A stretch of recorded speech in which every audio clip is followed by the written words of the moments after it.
Voilà, mes amis, nous reprenons notre cours avec notre grand maître, et je ne me gêne pas à le dire, notre grand maître, Monsieur Ababou, qui est, comme je ne cesse de le dire, de plus en plus apprécié dans le monde entier, pas seulement chez les Juifs, mais aussi chez les Bnei Adam. Je reçois énormément de messages de Bnei Adam qui me posent des questions sur la grandeur de Monsieur Ababou, sur la capacité d'expliquer tellement clairement les choses. Et on va reprendre l'étude sur son livre qui va bientôt être sur mon site. Il devait déjà être cette semaine sur mon site. Il y a eu des petits problèmes techniques. J'ai fait tout pour que la semaine prochaine il soit sur mon site ainsi que sur Facebook, avec donc l'adresse PayPal, la possibilité donc d'acheter le livre et de se le faire envoyer. Un livre absolument fabuleux. Nous ne traitons que quelques passages et j'ai le droit de dire que vous êtes en train d'écrire un autre livre aussi. Monsieur Ababou est en train d'écrire un autre livre fabuleux sur la Torah elle-même. Pas sur l'économie directement, mais en tout cas sur la Torah elle-même. Et je suis sûr que quand ce livre va sortir, ça va faire vraiment une véritable révolution dans le monde. Un livre en français que j'imagine que même des milliers et des milliers de Bnei Adam liront aussi, j'en suis absolument convaincu. Alors, juste une petite remarque, mes amis. Monsieur Ababou et moi-même avons reçu quantité de remarques. Pourquoi le tableau derrière nous est à l'envers? Il n'est pas à l'envers. C'est sa forme. Vous voudriez le voir d'une manière carrée ou rectangulaire, mais c'est sa forme. Il est comme ça, donc il n'est pas à l'envers. Ne vous inquiétez pas. Monsieur Ababou a choisi un cadre absolument fabuleux qui a, on pourrait dire, presque la forme d'un Magen David avec le haut et le bas. Et donc, ne vous inquiétez pas, le tableau n'est pas à l'envers. J'oserais presque dire que la seule chose qui est à l'envers, c'est le monde et l'histoire des hommes. Ça, c'est complètement à l'envers. Mais le tableau n'est pas à l'envers. Je cède la parole à notre grand maître, Monsieur Ababou. Bien, Rav, d'abord, je suis très heureux de vous avoir. Merci beaucoup et bonjour. Alors, à un moment, je parlerai de ce tableau, quand la situation l'exigera. Et je voudrais me référer à un de mes maîtres que je n'ai pas eu la chance de connaître, mais qui a joué pour moi un rôle absolument fondamental. Il s'agit de Abraham Livni. Monsieur Abraham Livni, Zichrono Libracha, d'origine non juive, il est né chrétien.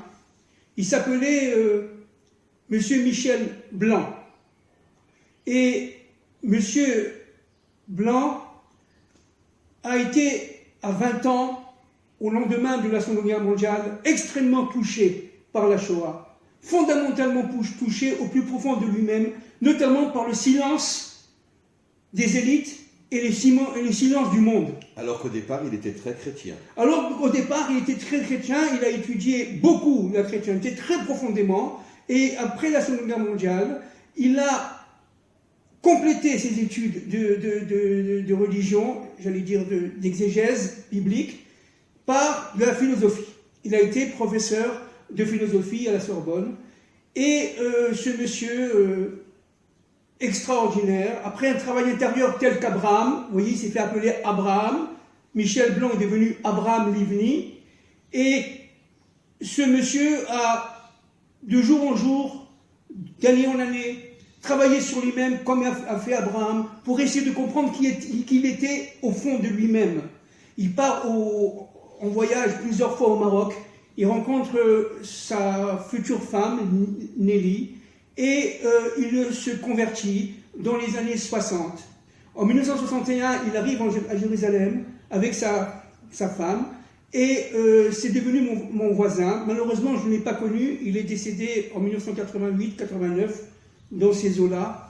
Et Abraham Livni a écrit un livre absolument fondamental, puisqu'il était lui-même à la fois devenu juif. On peut dire l'un des plus grands livres de notre génération. Je pense. Et alors, il faut rajouter que tout étant converti et d'origine chrétienne, voilà. Il est devenu l'un des plus grands maîtres d'Israël. Alors je peux dire que dans notre génération, un des plus grands maîtres d'Israël. Ce livre est un livre vraiment une véritable bombe atomique. Pourquoi ? Parce que en ce qui me concerne, et je ne suis pas le seul à le dire, en ce qui me concerne, ce livre-là a réussi à faire la synthèse de l'ensemble des connaissances que j'avais acquises à la Sorbonne à l'époque.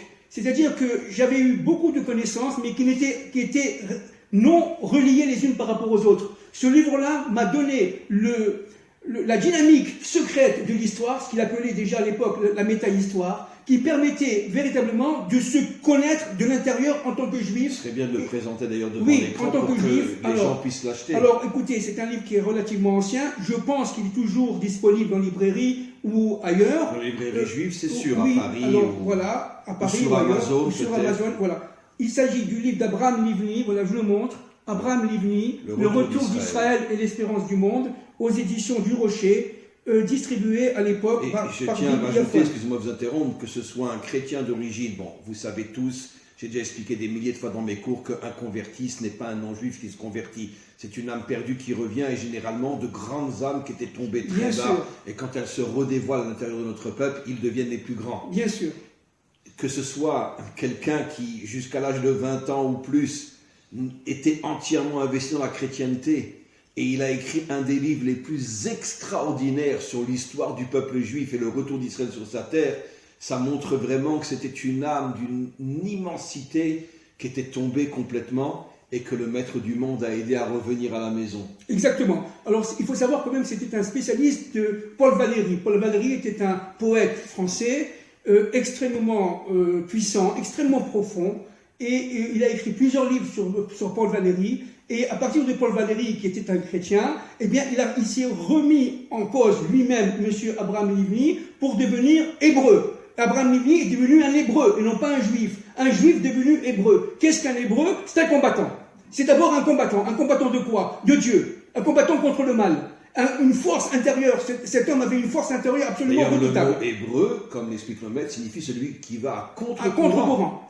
Ça veut dire qu'il est au vert et de couleur. C'est ça. Il dépasse tout le C'est monde ça. et il va à contre-courant. C'est ça. Abraham est seul face au monde.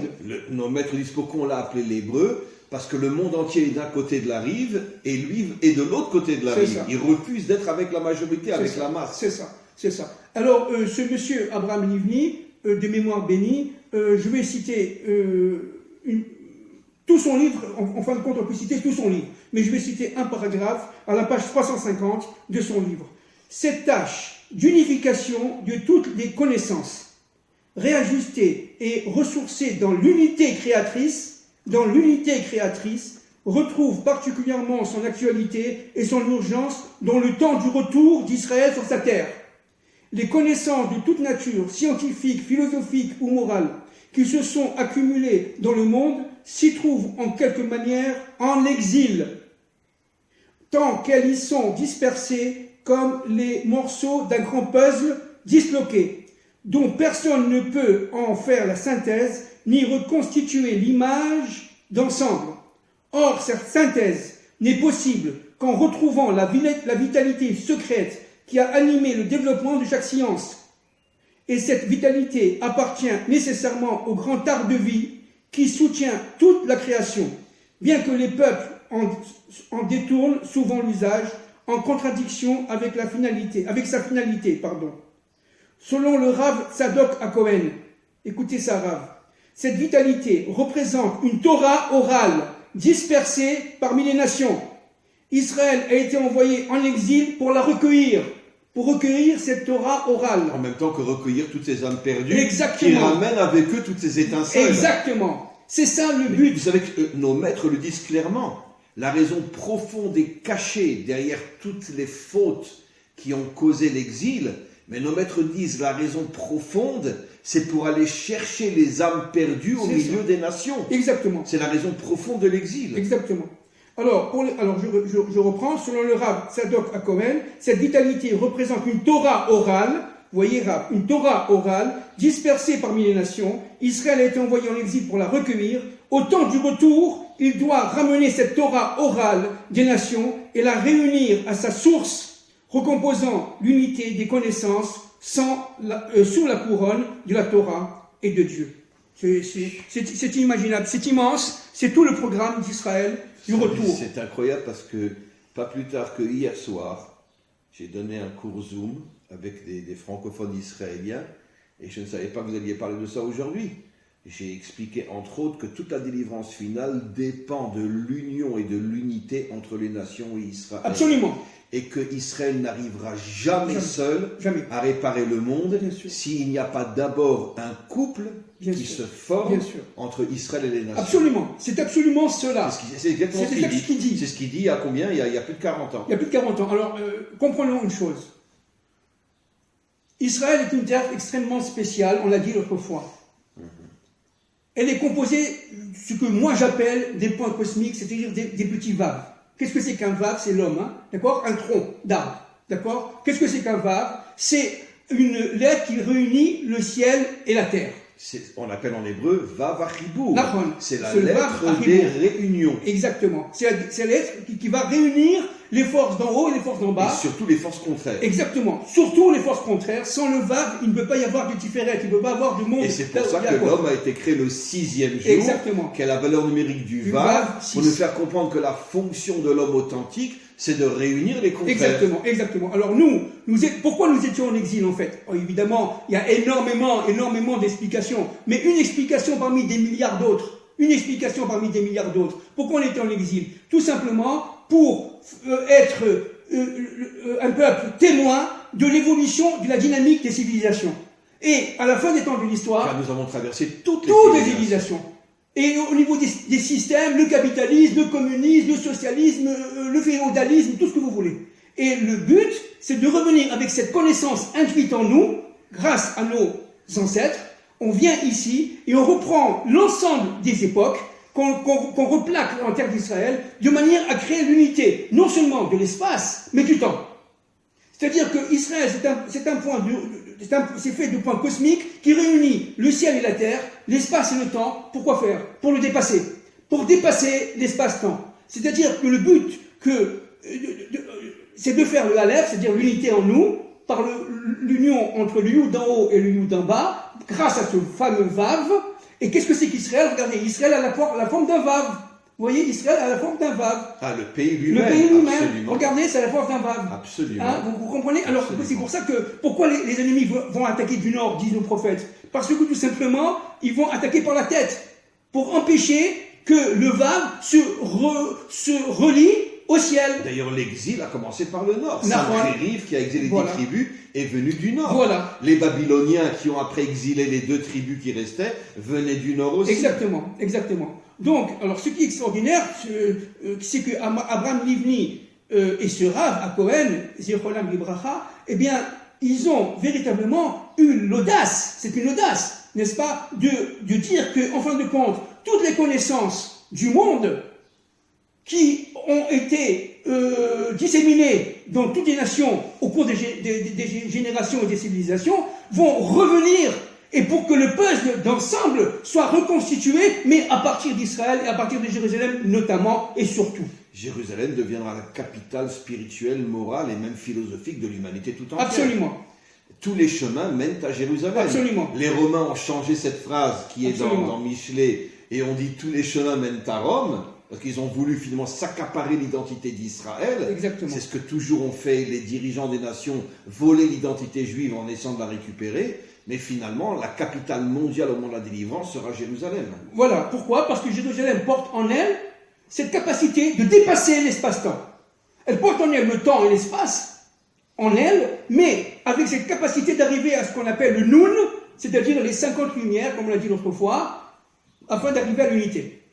Et ça, c'est le Mashiach Ben David qui va nous porter. De toute façon, cher ami, on le vit en ce moment, vous le savez très bien, si je rajoute pas seulement la langue française, l'espagnol, l'anglais, le russe et d'autres langues, ce sont des millions aujourd'hui de non-juifs qui ont pris conscience et ont un amour fou pour la Torah et pour le peuple d'Israël.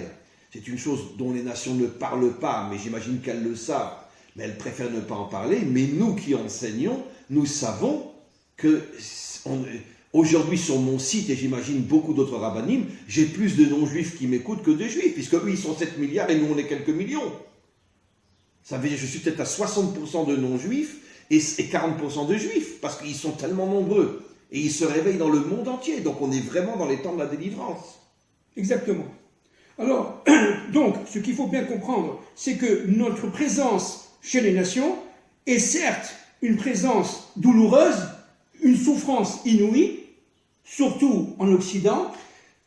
Mais je vous attends, on pourrait dire que directement, ce n'est pas les peuples qui nous ont fait souffrir. Bien sûr. C'est les dirigeants Absolument. qui ont retourné les peuples contre Absolument. nous, en leur mentant, Absolument. en leur faisant croire qu'on était des démons. Absolument. Mais en vérité, ce sont les dirigeants qui sont la cause de tous les malheurs que nous avons traversés. Exactement. Pas les peuples en tant que tels. Les Bien peuples, sûr. c'était des moutons qui ont Bien suivi sûr. les dirigeants. Bien sûr, bien sûr. Ils ont été, entre guillemets, allumés par les dirigeants. Bien sûr, bien sûr. Alors, donc, ce qui est fondamental de comprendre, c'est qu'on a été là-bas, n'est-ce pas, pour pouvoir attendre la maturation de la civilisation humaine, de manière à ce qu'elle arrive, elle, à devenir quelque part mûre pour recevoir la Torah de la délivrance à partir d'Israël. Et donc, on a été un peuple, si vous voulez, en dynamique de pureté. Vous voyez, il faut faire la différence dans la sainteté entre la Tahara en hébreu et la Kedusha. La Tahara, c'est la pureté. On a reçu les secondes tables de la loi pour nous purifier. Qu'est-ce que c'est qu'être pur?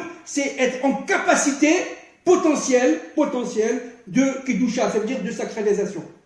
Et tous les halakhot, tous les lois qu'on a reçues, qui nous distinguent des peuples, qui nous distinguent des nations, qui nous rendent tout simplement séparés, seuls, solitaires pendant des millénaires, ça a été un temps, certes, de souffrance, comme vous l'avez dit, n'est-ce pas, mais particulièrement des siècles et des siècles d'attente du mûrissement de la civilisation humaine vers son Dieu.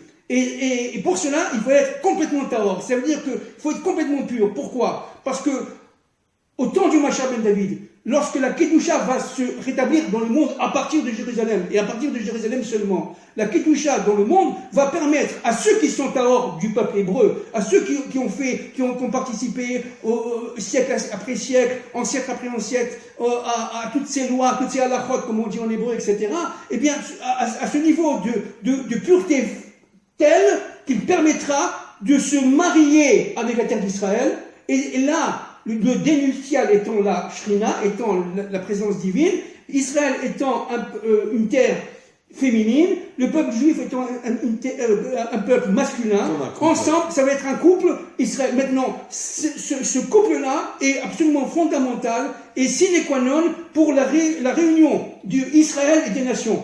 Qu'est-ce que c'est qu'Israël pour les nations? Israël va jouer le rôle de masculin, il va recevoir de Dieu, et il va transmettre pour la réalisation, les nations de type féminine, elles vont réaliser. Mais j'oserais presque rajouter que puisque la Torah nous dit qu'en vérité, un homme qui n'est pas marié n'est pas un homme, et c'est la femme qui a le rôle essentiel de construire l'homme, absolument, je n'aurais aucune hésitation à dire qu'au moment de la délivrance finale, même si Israël est masculin et les nations féminins, mais malgré tout, Israël se rendra compte que cette union entre Israël et les nations permettent, au travers des nations, d'élever Israël à un niveau que Israël n'aurait jamais atteint sans l'aide des nations. Mais c'est une des explications secrètes de la galoute, de notre exil. C'est-à-dire qu'on va apprendre des nations qu'est-ce que c'est que le capitalisme, on va le vivre vraiment, et c'est incroyable, on va le vivre à notre retour en terre d'Israël en accéléré. Ce qu'on a vécu sur 2000 ans, on va le vivre pratiquement en 50 ans. Mais en accéléré, avec véritablement la connaissance qu'on a extrêmement intrinsèque, extrêmement puissante du monde d'Elohim, du monde des nations. Vous voyez? Absolument. Et à partir de ce moment-là, en revenant, on va être de très bons médecins, de très bons savants, de très bons chercheurs. Hachem ou Elohim, la véritable traduction Hachem Israël, Elohim les nations. Les nations, Hachem ou Elohim, oui, voilà. l'union parfaite entre le Dieu d'Israël. Voilà. Et la dimension de Dieu telle qu'elle se dévoile chez les nations. Exactement. Ça veut dire l'union entre Israël et les nations crée le vrai Dieu. Exactement. Révèle le vrai Dieu. Alors regardez, dans le ou, vous avez le et, le vav et le aleph. Hein, le et, c'est la réalisation, c'est 5, par le vav pour arriver au aleph. C'est-à-dire que véritablement, la réalisation féminine des nations, par le vav qui est Israël, va mener à l'unité. Au aleph. C'est fou. C'est magnifique. Et c'est ça le socle du Yom Kippour, entre parenthèses. C'est ça le secret du Yom Kippour. À la fin, on dit Hachem ou Elohim. Voilà, Hachem 7 fois. Elohim. Et 7 fois pour les 7 jours de la création. Et 7 fois aussi par rapport aux 70 nations. Voilà, et 70 nations. Vous comprenez? Fabuleux. Donc ce qu'on fait aujourd'hui, on est en train, en Eretz Israël, de terminé cette phase d'apprentissage qu'on a appris pendant 2000 ans ou plus chez les nations, 3000 ans même plus chez les nations, de manière à pouvoir arriver à qu'Israël soit effectivement une nation, mais une nation sainte. Qu'est-ce que c'est qu'une nation sainte? C'est une nation où chacun d'entre nous, ici, particulièrement à Jérusalem, mais pas seulement à Jérusalem, bien entendu, est capable d'être un vav, c'est-à-dire un trait d'union entre le ciel et la terre. Et entre toutes les nations. Évidemment. Et entre les nations elles-mêmes d'ailleurs. Et entre les nations elles-mêmes d'ailleurs, bien entendu. Donc à partir de ce moment-là, ce sera l'ensemble des familles de la terre, n'est-ce pas, qui vont tout simplement former une grande famille, l'union tant espérée depuis la faute d'Adam Arishon. Qui a tout séparé. Qui a tout séparé. En commençant par la séparation de son couple. Qui est le symbole de la séparation de l'humanité. Absolument. Waouh. Absolument. Donc, un point fondamental. Mais enfin, on commence à le vivre. Oui, absolument. On le vit parce qu'encore une fois, il y a un réveil chez les nations inimaginable. Absolument. Inimaginable. Absolument. Donc, elles prennent conscience combien on leur a menti pendant des millénaires. Exactement. Pourquoi? Parce qu'on est arrivé au temps de la délivrance. Mais pour cela, il faut qu'il y ait une Torah de la délivrance. Les nations ne sont pas liées aux questions alimentaires ou aux questions de Met et Tiflit. Elles ne sont pas liées à cela. Elles sont liées à quoi? Elles sont liées au programme. À la construction de l'homme et du peuple. À la construction de la Torah, c'est pas que des lois. Voilà. L'essentiel de la Torah, c'est comment on construit l'homme et le monde. Voilà. C'est pour ça que la Torah... Et ça concerne les nations autant que nous. C'est pour ça que la Torah de la délivrance va quelque part, avec tout le respect qu'on doit à la Torah traditionnelle, dépasser. Mais cher ami, les lois. La vraie Torah, nous ne l'avons jamais reçue. Voilà. Ça devait être les premières tables. Exact. On ne les a jamais reçues. Exactement. Et c'est le Mashiach qui va les redévoiler. C'est exactement ça. Ça fait 4000 ans qu'on est accompagné d'une Torah qui n'est pas la vraie Torah. Oui, parce qu'elle découle du veau d'or. C'est-à-dire, bien sûr. Voilà. Et pourquoi on a fait le veau d'or? Vous comprenez pourquoi? On est descendu, comme Zichronel Bracha Abraham Livni, descendu au fin fond de la tourmente des nations, de l'idolâtrie, de manière à pouvoir sauver l'humanité tout entière à la fin des temps de l'histoire. Parce qu'il n'y a pas plus idolâtre qu'un laïc. C'est les plus grands idolâtres. C'est ce que je dis. Il n'y a pas plus idolâtre qu'un laïc. Pourquoi? Parce qu'il va idolâtrer les vacances, la science, tout est la voiture, l'argent. Il a 150 millions de dieux, un laïc. Voilà. Bien sûr. Voilà. Il ne le sait pas. Il se croit sans Dieu. Bien sûr. Il n'y a pas plus idolâtre qu'un laïc. Exactement. C'est fabuleux. Bon, je reprends mon souffle et on arrive à votre livre. Si Dieu veut. Si vous voulez. Ah, monsieur Ababou, je ne sais pas d'où vous sortez, mais c'est pas grave. Alors on va y aller. Donc ce livre qui j'espère sera la semaine prochaine sur mon Facebook, le site du Rav Dinovitch, et sur mon site que tout le monde connaît aujourd'hui. Vous pourrez le commander, monsieur Ababou se chargera de tout ce qui est les envois, etc. On va donc commencer par, je voudrais lire un petit passage et vous poser une question. On est arrivé, enfin moi je suis arrivé, le nécessaire éternel retour vers l'unité, de la difficulté d'appréhender l'unicité. Alors, je peux lire quelques phrases? Avec plaisir. Alors, il a été souligné au début de cette étude que la conscience de l'unité passe d'abord par celle du multiple. Il n'est en effet en aucun cas possible d'appréhender le Créateur sans intégrer l'ensemble des univers créés. Alors Absolument. là, je m'arrête. Quand j'ai lu cette phrase-là, ça m'a élevé à un niveau de conscience inimaginable. Ce qui veut dire que tant que l'humanité n'est pas unie, personne dans ce monde n'est en connexion avec le vrai Dieu. Absolument. Même pas Israël. Quoi? C'est parce que ce que vous dites, c'est tellement vrai. Je vous dis, quand j'ai lu cette phrase-là, ma conscience s'est élevée à des niveaux. Je répète, il n'est en effet en aucun cas possible d'appréhender le Créateur sans intégrer l'ensemble des univers créés. Mais bien sûr. L'ensemble des multitudes et des différences. Absolument. Ce qui veut dire que finalement, qu'Hachem me pardonne, je vais exagérer dans mes propos, j'oserais presque dire, et vous le dites plus tard, que toute l'humanité est idolâtre.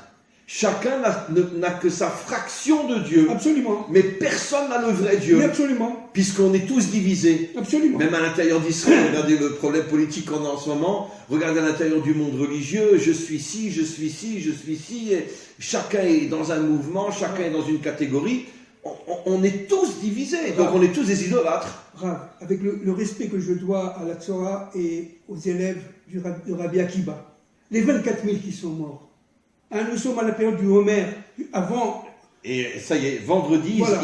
ils ont fini de mourir. Voilà, ils ont fini 24 000 oui. sont morts en 33 voilà, jours. 800 morts par jour à peu près. Oui. Bon, alors qu'est-ce que ça veut dire? Pourquoi? Alors évidemment, il y a énormément de commentaires, mais une des raisons fondamentales, qui me paraît à moi absolument fondamentale et nécessaire de le dire, c'est quoi? C'est que chacun vivait dans son monde clos et croyait avoir raison dans son monde. Nos maîtres nous disent, ils ne se respectaient pas les uns les Voilà. autres, c'est-à-dire que chacun pensait détenir toute la la vérité, comme vous le dites plus Exactement, toute la vérité.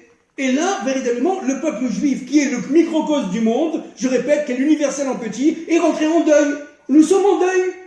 Aujourd'hui, on n'a pas le droit d'écouter de la musique, on n'a pas le droit de se couper les cheveux, de se raser, etc. On est en deuil. Pourquoi? Parce que, tout simplement, le peuple juif est un peuple qui va unir les diversités, qui va unir les contraires. Ta Torah, certes, je ne l'ai pas reçue, tu l'as reçue, mais c'est une Torah qui fait partie d'un ensemble qui s'appelle la Torah. Et malheureusement, jusqu'à aujourd'hui, la majorité des hommes, y compris chez nous, pensent que chacun détient toute la vérité. Exactement. Mais j'arrive pas à comprendre, expliquez-moi, mais comment qu'on peut être à ce point bête? Comment qu'on peut être à ce point nul de penser je suis Chabad, je suis Breslev, je suis Dati Léomi, je suis Vishni, je suis Gour, je suis de droite, je suis de gauche, j'ai toute la vérité. Mais comment l'homme peut être à ce point bête? Est-ce que je peux permettre de vous répondre? Oui, je voudrais, peut-être c'est ça ma question. devant tout le monde, parce que c'est...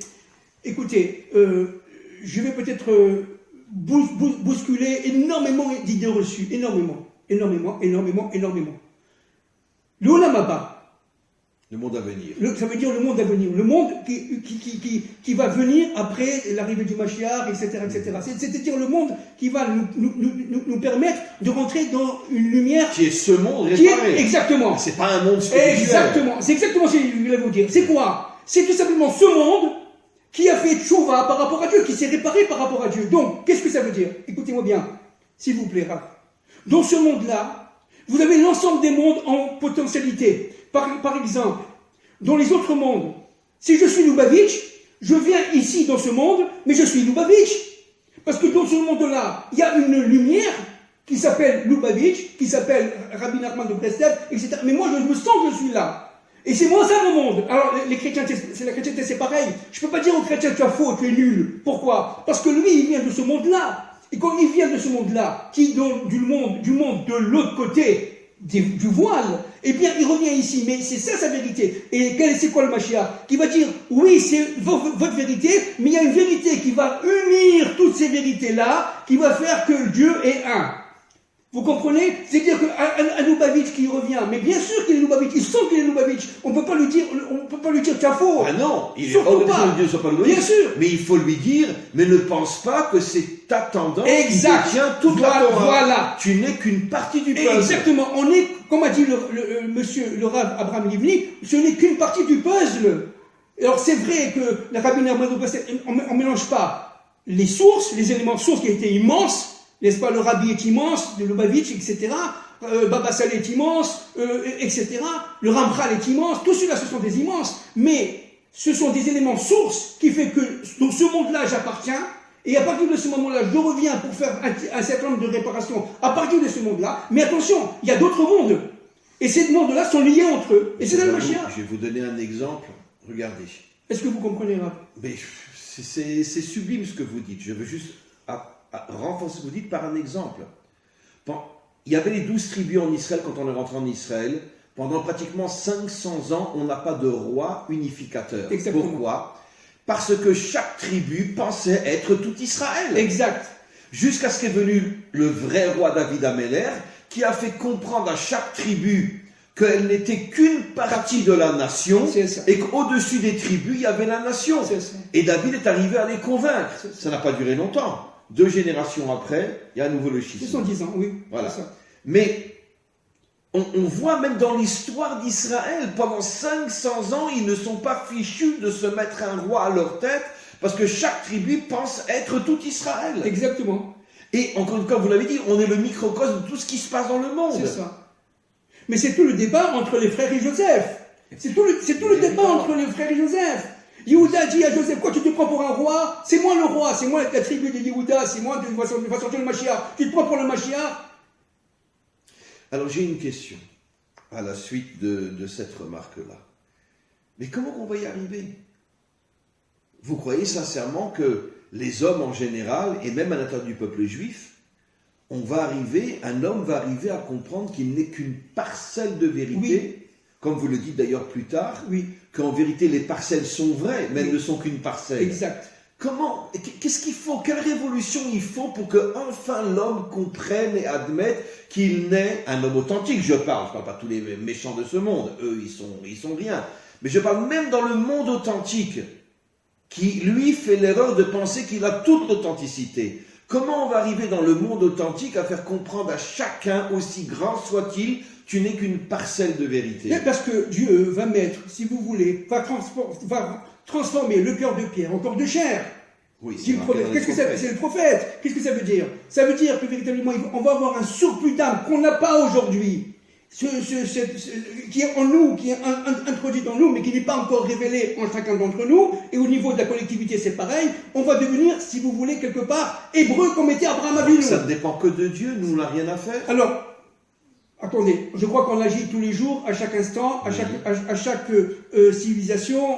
On a été en galoute, on est en exil, on est revenu en Eretz Israël. À chaque fois, on met une pierre. En 50, en 70, en 73 ans aujourd'hui, on a développé la révolution, les 4 ou 5 révolutions industrielles. On est devenu un pays absolument moteur en matière de médecine, en matière de tout ce que vous voulez, n'est-ce pas, y compris l'armement et tout ça. Oui, sur le plan matériel. Oui, mais c'est très important. Et sur le plan spirituel, on a évolué. Mais bien sûr, mais c'est très important. Pourquoi? Parce que chacun, y compris dans le plan matériel et y compris dans le plan spirituel, on a évolué énormément dans son monde à soi. C'est-à-dire qu'on a permis d'être pleinement, quelque part, j'allais dire, Lubavitch, quelque part. Vous ne sentez pas que Attendez, j'ai pas fini. Israël est plus divisé que oui, jamais? Bien sûr, mais c'est pourquoi il est plus divisé que jamais. Parce que d'abord, il représente tout l'ensemble des mondes. Et il est plus divisé que jamais. Pourquoi? Parce que tout simplement, pour arriver à l'unité, il faut arriver à l'extrême division. Il faut arriver à l'extrême division, où chacun est dans son monde clos. Et à partir de ce moment-là, mais c'est pour ça que, de cela, de la période de Homer, on arrive à Shavuot, on arrive au Matan Torah. L'unité n'est pas l'uniformité. Bien sûr, parce que l'unité n'est pas l'uniformité. On va avoir ce surplus d'âme. C'est pour ça qu'Israël est tellement divisé pour arriver à la vraie unité. Exactement. On va avoir ce surplus d'âme. C'est ce que nos maîtres disent.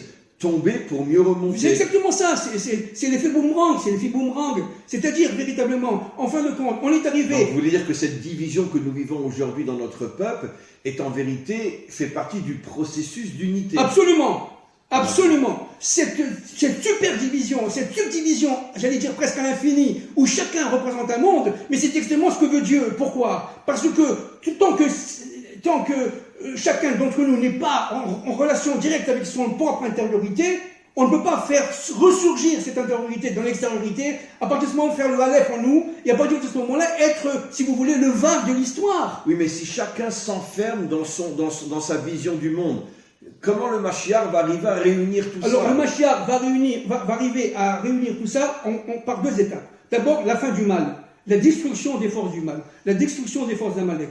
De manière à ce que les gens vont dire « Waouh, mais qu'est-ce qui se passe? Qu'est-ce qui se passe ?» Ils vont être obligés de remettre en question.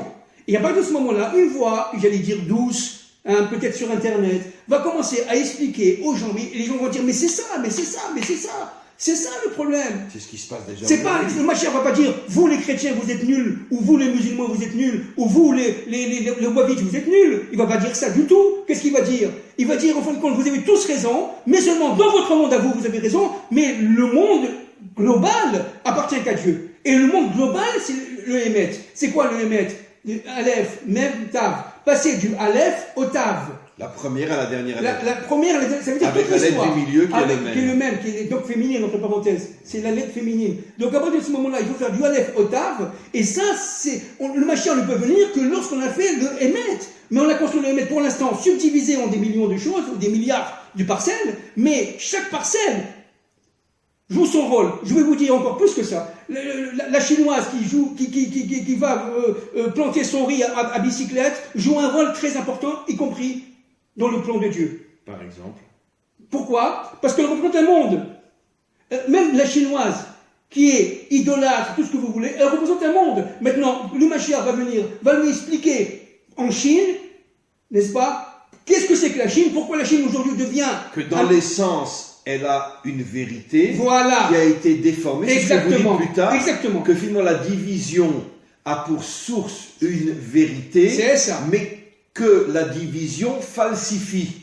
La division, non seulement elle falsifie, mais c'est un passage obligé. C'est un passage obligé, parce qu'il faut qu'il y ait la possibilité de décanter. Vous voyez, comme une graine, elle se décante, elle se subdivise, pour pouvoir après se reconstituer en arbre. Donc c'est ce qu'on vit aujourd'hui. C'est pour ça que la réalité d'Israël, elle n'est pas du tout catastrophique, même si elle est très dangereuse et elle fait souffrir, mais elle n'est pas catastrophique parce que c'est la volonté divine absolue qui fait que Israël descend par le ego, par le fait que tel autre politique va avoir le pouvoir, bien entendu. Mais ça c'est superficiel. Mais en fin de compte, qu'est-ce qui se passe? Chacun représente un monde.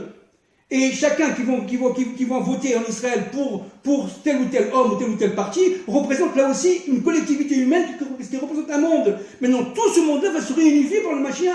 Le Mashiach ne va pas dire, toi... Ça veut dire que notre grand problème, c'est qu'on ne connaît pas les sources authentiques de chaque division. Mais exactement. Elles sont cachées. Elles sont cachées. Et nous ne voyons que la division et on est en guerre les uns contre les autres. Mais si on voyait la source qui unifie toutes ces divisions, il y aurait la paix dans le monde. Voilà, et bien c'est ça qui va se passer.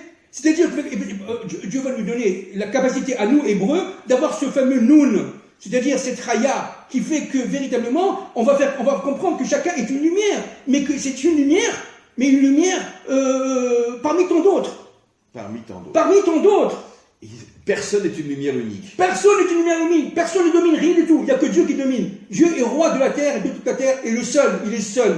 Ou Echad, ou Shmo Echad. Et en rajoutant que même le Mashiach ne sera pas le leader de l'humanité tout entière. Mais bien sûr. Il n'est que, on pourrait dire, l'outil de Dieu pour bien amener sûr. l'unité vers Dieu. Absolument. Mais il ne va pas s'interposer entre Dieu et le monde. Absolument. Comme malheureusement beaucoup de religions l'imaginent. Absolument. Absolument. Le Mashiach, c'est un être qui va être extrêmement simple, extrêmement humble, le plus humble comme Moïse, comme Moshe avec sa femme, comme Moshe, le plus humble des hommes, qui va revenir, qui va faire sa fonction, qui va partir.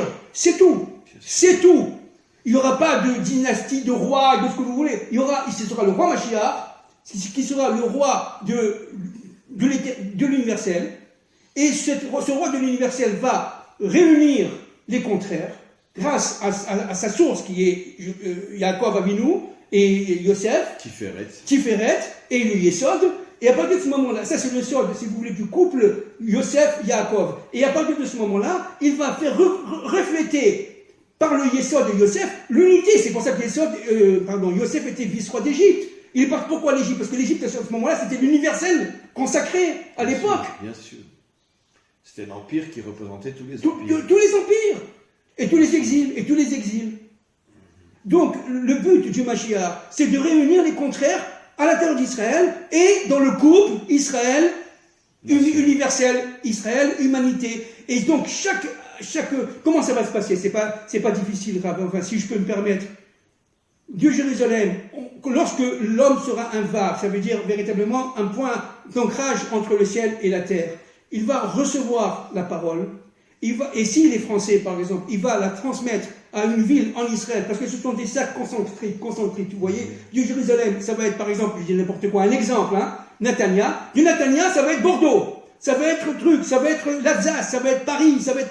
Et c'est pour ça que le retour est absolument fondamental en Eretz Israël, et c'est pour ça que les ennemis d'Israël ne veulent pas de ce retour.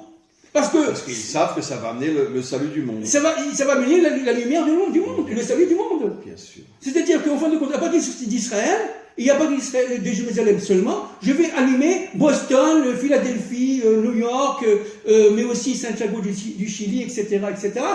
Vous savez que nos maîtres disent qu'à l'époque du roi Salomon, on l'a déjà dit, je Oui, crois, la semaine quand dernière. tous les rois venaient demander des conseils au roi Salomon, il y avait un endroit à Jérusalem où se trouvait la source énergétique de chaque pays, et le roi Salomon prenait chaque roi et l'emmenait dans cet endroit de Jérusalem où se trouvait la source énergétique, et là-bas il discutait pour pouvoir réveiller les énergies positives pour que le pays puisse réussir. Exactement. C'est-à-dire que le monde entier, finalement, a sa source à Jérusalem. Grave. C'est ça le troisième temple. Encore une fois. C'est ça le troisième temple. Vous comprenez? Le troisième temple, c'est l'union d'Israël et des nations. Israël étant de type masculin et qui va donner la Torah de la délivrance aux nations, qui elles sont de type féminin. Mais le grand maître de l'histoire, le grand juge de l'histoire, l'unique maître grand du marieur, c'est le Hachem. grand marieur, c'est Hachem. Bien sûr. Qui lui, et par son attribut masculin, va donner à Israël, qui elle, à ce moment-là, sera féminine, qui va se transformer en masculin pour les nations. On est féminin par rapport à Hachem, Hachem, et on est masculin par rapport aux nations. Exactement. Et on rajoute que Exactement. si nous on est masculin, eux sont féminins, elles ont en tant que féminité un rôle inimaginable à jouer à l'égard d'Israël, puisque la femme c'est elle qui élève l'homme. Mais n'oubliez pas, Rav, que lorsqu'on était en exil, les nations étaient masculines, et nous on était féminins. Et on était comme dans le monde entier, la femme était écrasée. Écrasés. Parce qu'on était le côté féminin des nations, qui, elle, à ce moment-là, était masculine. Elle recevait le libéralisme, elle recevait le capitalisme, elle recevait le féodalisme, elle recevait plein de choses, Absolument. y compris les sciences. Et nous, on devait tout simplement, en silence, attendre la maturité, la maturation des peuples. Voilà, on arrive pratiquement à la Vous fin. êtes d'accord? Je suis d'accord. Vous me demandez si l'eau est mouillée. Chaque mot qui sort de votre bouche, il vient d'en haut. Alors comment ne pas être d'accord? Alors, on va lire encore une phrase et une petite question. Le Dieu un intègre tout. Rien ne lui est étranger. Il est en fait en chacun de nous. Seulement, il est absolument impossible de l'appréhender sans mode d'emploi, c'est-à-dire sans règles et cheminement menant à lui. Là aussi, vous dites quelque chose d'absolument fabuleux, parce que vous êtes indirectement en train de parler de la Torah. Pourquoi? Prenons l'exemple du monde chrétien, avec toutes les nuances qu'il faut rajouter. C'est sûr que ce que je vais dire, il ne faut pas le prendre à la lettre. Mais c'est essentiellement une religion d'amour, une religion de foi, une religion de salut. Il n'y a pratiquement pas de loi réelle. Ne fais pas ci, ne fais pas ça, ne mange pas ci, ne mange pas ça, etc., etc. Il y a aussi des lois dans le christianisme, mais le côté chrétien est surtout un côté, on pourrait dire, au niveau des sentiments. Alors que la Torah d'Israël, en tout cas visiblement vu de l'extérieur, c'est essentiellement des lois et des lois et des lois et des lois et des lois. Et là, finalement, vous dites quelque chose d'extraordinaire.